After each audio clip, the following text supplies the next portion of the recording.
You're listening to the Healthy Creative Ministry podcast with Matt Curtis. This is the podcast that helps you take your creative ministry from wherever you are today to healthy and effective. How can I improve my communication ministry's reputation? That is the question that we are going to navigate today on this week's episode of the Healthy Creative Ministry podcast. I am really excited about this question because this was my life for really 2 seasons in particular in my career, dealing with and navigating this problem of reputation.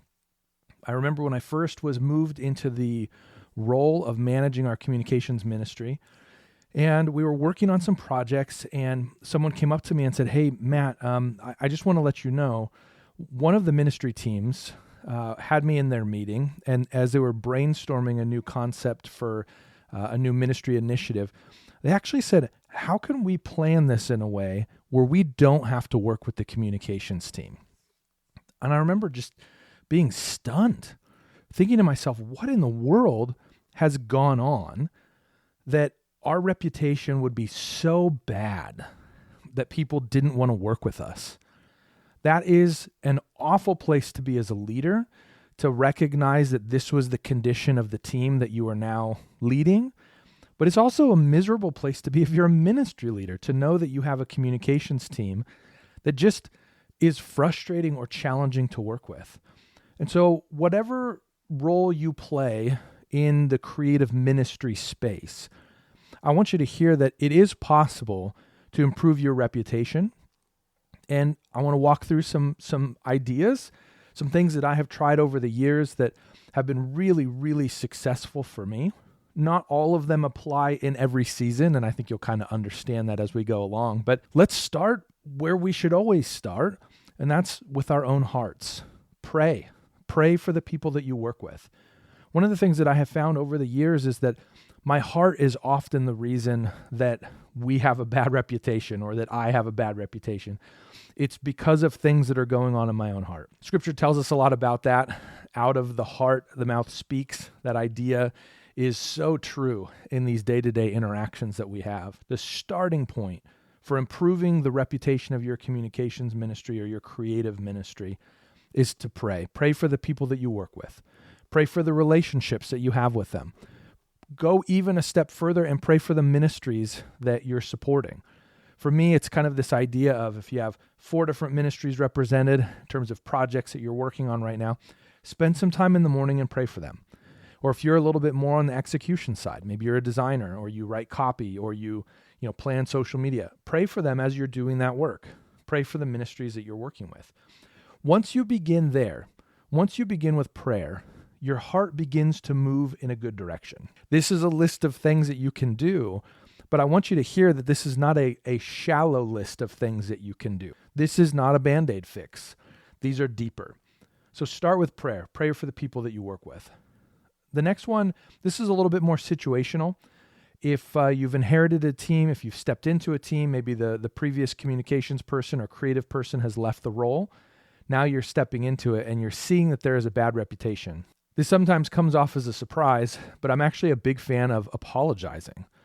Apologizing on behalf of the experience that these ministry leaders have had at the hands of the ministry that you're now providing oversight to.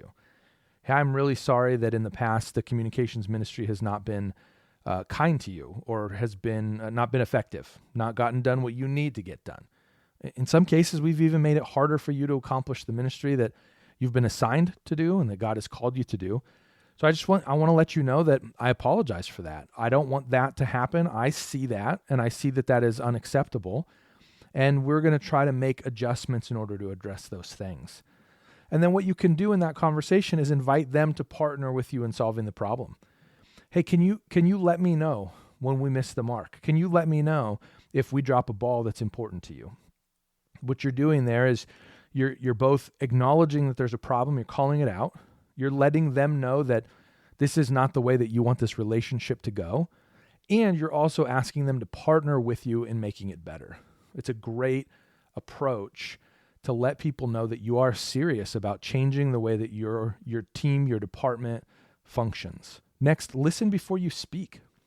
I have found that The longer I'm silent, the better my chances are for not offending somebody. It's been a practice that I have adopted for quite some time now, and the longer I listen and the less I speak, the better things tend to go.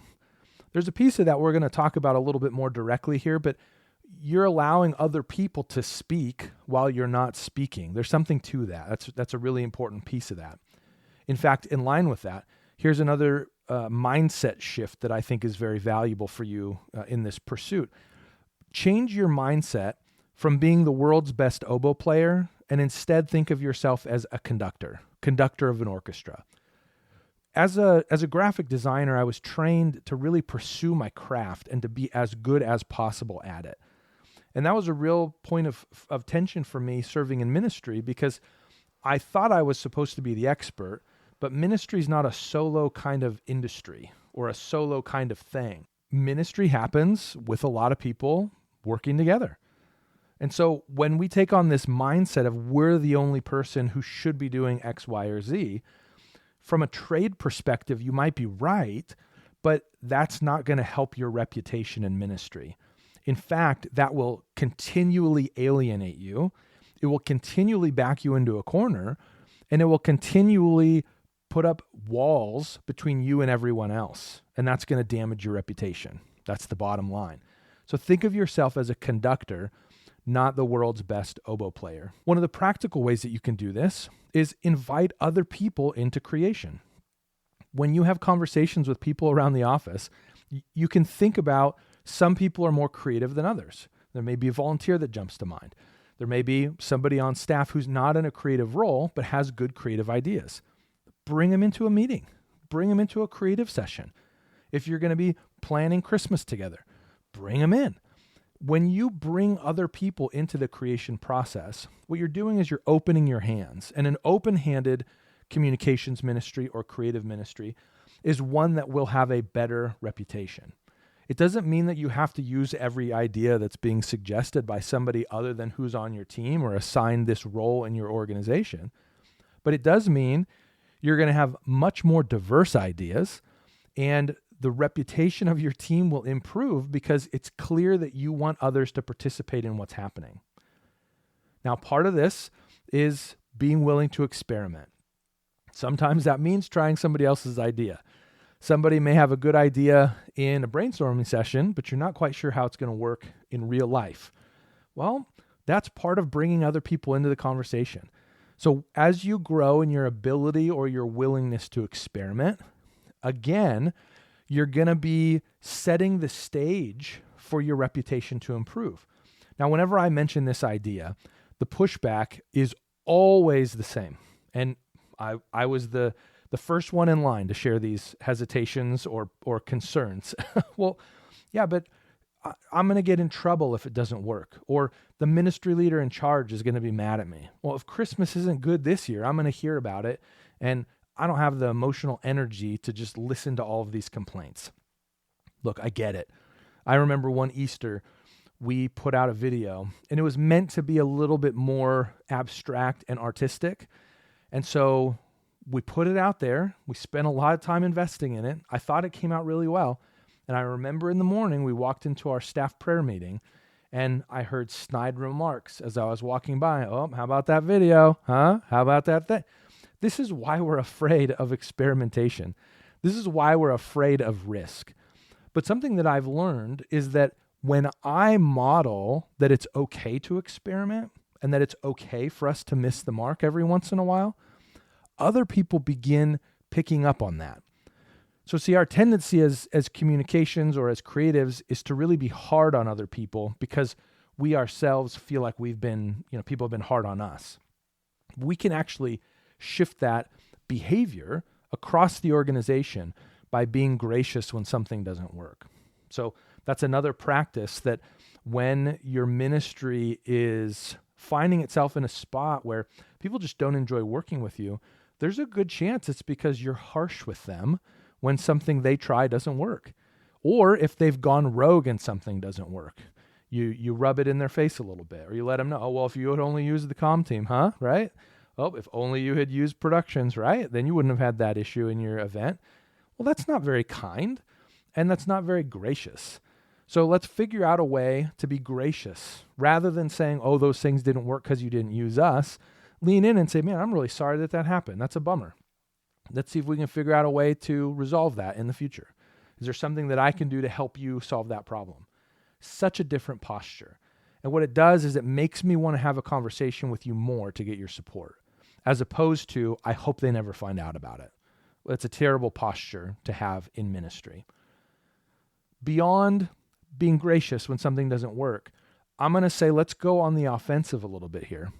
Let's actually find ways to encourage others. So I like going, you could talk about the event, you could talk about the ministry, but I like going beyond just, that was a nice word that you asked me to put on this flyer. I mean, man, I'm really excited about this event that you're planning. I think that the people in this area really need this kind of thing. And I'm just really excited that we're going to be offering that as a church. It's a great encouragement to a ministry leader. I also like going further than that and talking about this person being somebody who's in charge of that ministry as a whole.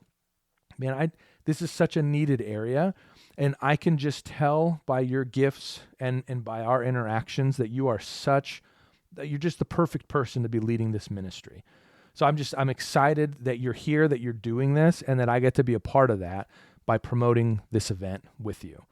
Let me know if there's anything I can do to be helpful, beyond what we've already talked about. Taking the time to be appreciative of the people that God has brought to your church, it's an important thing. The people that you serve alongside won't be there forever, and you probably won't be there forever. When you become appreciative of today, it really changes the way that you interact with people. And I know your today isn't perfect. That's fine. That doesn't mean that we can't be kind and respectful and caring to the people around us. One other thing that's a pretty foundational challenge for, I think, most creatives, and I don't know if this is just how we're wired, or if nobody has ever told you what I'm about to tell you, but you don't have to have all the answers. I think sometimes we are viewed as the people who have all the answers. I was at dinner not that long ago with my parents. My mom comes up and says, "Here's our phone, fix it." And I just remember thinking, I don't use that kind of phone. I'm an iPhone guy, and this is an Android phone. I don't know what to do with this. And so I just spent some time digging into different menus, trying to solve the problem. But there's a level of pressure that you feel when you think that you are supposed to have all of the answers. The reality is that is not your job. Your job's not to have all the answers. I think the most effective communications teams, or really creative teams as a whole, are just the ones who are a little bit more determined to solve the problem than others. We'll do that one or two extra Google searches, or we'll check that one other Facebook group. We just go a little bit farther in the tech support realm or in the problem solving realm. But you don't have to walk into a meeting with the answers. Without question, the relationships that were the most damaged that I've been around were damaged because the people involved felt like they needed to have all the answers. When you feel like you need to have all the answers, whatever your answer is, you're going to defend to the death. And the reality is you may not be right. Holding these things a little bit more open-handed, even your approach to the way that you solve a problem, even if it's a problem in your space, listen to other people. Be willing to experiment. Be gracious if something doesn't work. All of those things combined, they give you this opportunity to say, I don't need to have all the answers. I can rely on a team here. Other people have good ideas. Other people are excellent communicators. Why not take advantage of the expertise that you have around you? Recognize that you don't need to have all the answers. Next here is ask for feedback. There's a humility that's required when you ask people for feedback. So often we set up the relationship as you come to us, we do our expertise, we get through your revisions, and then we give you a piece that we're not totally satisfied with. Why don't we say, hey, do you have any thoughts here? Hey, do you have any advice on this? What are your recommendations? How do you think we should handle such and such? I'm not saying give your job away, but I am saying invite other people into the process and ask for their feedback. The ministry leaders that you're serving alongside know a lot about what they're doing. The student ministries person knows about student ministries. They know about the challenges that the students in your church are facing. They know about the challenges that probably teens are facing across the country. They know trends. They know parent challenges. They know parents. They have conversations with parents. They know what their parents' goals are and desires are for their kids. They know a lot of the problems that are unique to this era of being a teenager as opposed to 10 years ago, 20 years ago, whatever. So you have this group of people that know so much about who you're trying to create a promotional piece for. Why would you not lean into that expertise? Ask for feedback. Next, participate in the ministry of your church. It's really hard for us to find time to participate in the ministry of our church because we feel like our job is to be, doing the things that we're doing, and that is participating in the ministry of the church, and we don't have a lot of margin. And I get it.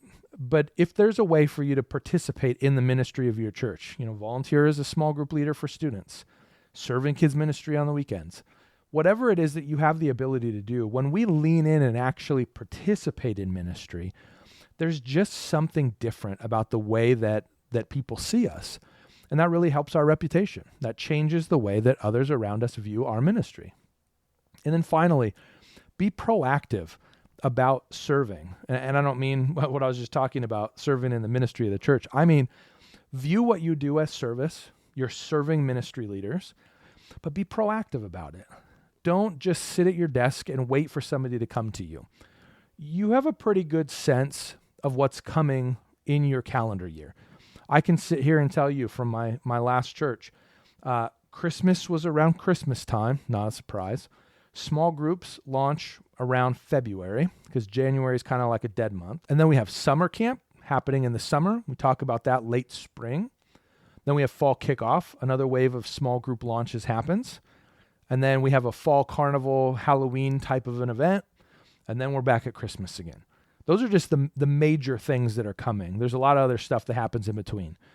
Okay, well, if I know that, why would I be sitting down at my desk knowing something's coming and not take the initiative to go to the ministry leader and say, hey, you know what? This fall carnival's coming. Anything I can do to be helpful? I've printed out some of the things that we did last year in case that's helpful for you as you're planning. Hey, here's a list of all the posters that you needed, the signage. Hey, this is how we invited people. Do you feel like that worked last year? Hey, this is the copy that we used. What do you think? You want to use the same copy or do you want to use new language? Hey, it was free last year. Still free? All of those kinds of things are us taking that first step and being proactive with the ministry leaders.